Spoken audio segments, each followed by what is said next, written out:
Sabe aquela sensação?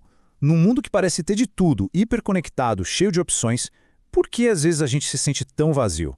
É sobre isso que a gente vai conversar hoje, sobre as novas caras do sofrimento psíquico na nossa era. Então, o nosso caminho vai ser o seguinte, olha só. A gente começa entendendo como o sofrimento aparece hoje em dia. Depois, vamos mergulhar nas causas culturais disso tudo. Aí, claro, vamos ver qual é a leitura que a psicanálise faz disso e, para fechar, a gente pensa no que isso muda na prática, na clínica e na postura do analista.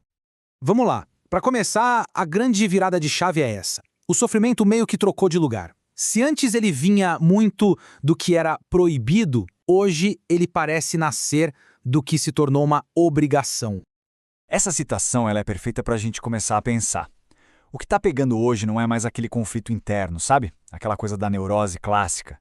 O que a gente vê agora, com muito mais frequência, é uma sensação de solidão, de desamparo, um vazio mesmo. É como se a angústia tivesse se mudado. Pensa bem, antes, a grande questão era a repressão, o desejo que não podia aparecer. Hoje, o problema é o contrário, é o excesso.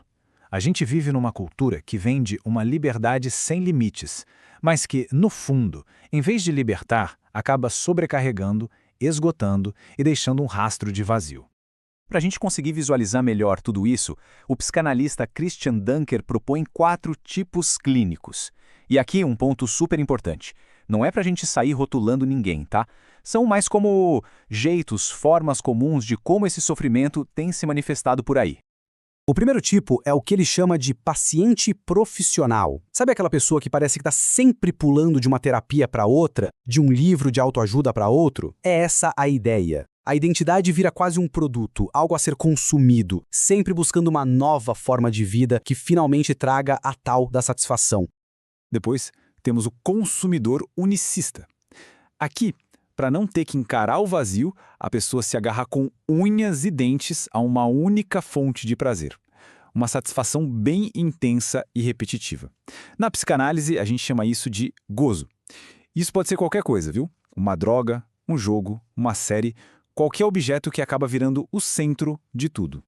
O terceiro tipo responde à pressão social, transformando o próprio corpo no principal palco de sofrimento e controle. O corpo se torna um valor em si, um objeto a ser aperfeiçoado infinitamente, como vemos nos transtornos alimentares e na busca incessante por modificações estéticas. E por último, uma figura que parece até um paradoxo, o normalopata. É aquela pessoa que sofre por ser normal demais. Ela faz tudo certinho, segue o script, bate todas as metas, até que um dia, do nada, o chão abre e vê uma crise de pânico. É a angústia escancarando que toda aquela estabilidade era, na verdade, bem frágil. Beleza, a gente já viu como esse sofrimento está aparecendo, mas agora vem a pergunta de $1 milhão. Por quê? O que é que na nossa cultura está alimentando tudo isso? Bom, a gente vive num ritmo maluco, né? Tudo é para ontem. É uma cobrança sem fim por performance, por produtividade. Ao mesmo tempo, aquelas coisas que antes davam um norte, tipo a família, a tradição, elas parecem cada vez mais frágeis. E nesse vácuo, o que acontece? Até quem a gente é vira uma mercadoria, algo que precisa ser otimizado e vendido. E aí, no meio desse furacão todo, a psicanálise entra com uma proposta diferente. Em vez de só correr para dar um diagnóstico e um remédio, ela propõe uma escuta. Tá, mas escutar o que exatamente? Olha, o pulo do gato tá aqui. A gente saiu de uma lógica da proibição, do conflito, para entrar numa lógica do tem que. Tem que produzir, tem que consumir, tem que ser feliz o tempo todo. Antes, o sofrimento vinha muito do que era barrado. Hoje, ele parece vir dessa obrigação de gozar de tudo, sem parar. A falta, que é aquilo que nos move, que nos faz desejar, virou uma coisa insuportável. Lacan chamou isso de discurso capitalista. É um sistema que funciona assim. Sentiu uma falta? Toma aqui um produto para tampar esse buraco. Só que nenhum produto tampa de verdade, né? Então isso cria um ciclo vicioso. Você consome, a satisfação é momentânea, o vazio volta e lá vai você buscar o próximo objeto. É uma corrida sem fim. E essa ordem de goze sem limites é o combustível perfeito para a ansiedade e para as compulsões de hoje. É uma busca por um prazer que não tem freio, não tem uma lei simbólica para dar um contorno. E um prazer sem limite, no final das contas, não é libertador. Ele é exaustivo, angustiante e muitas vezes destrutivo. Certo. E como é que tudo isso bate lá na porta do consultório do analista? O que muda na prática? O desafio é gigante. A clínica precisa remar contra a maré da pressa. Tem que ser um lugar que resista a essa demanda por soluções mágicas e imediatas.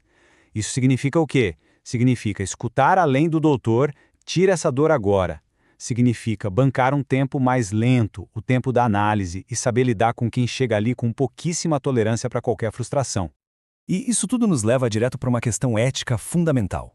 Afinal, qual é a posição, qual é a ética do analista no meio de tudo isso?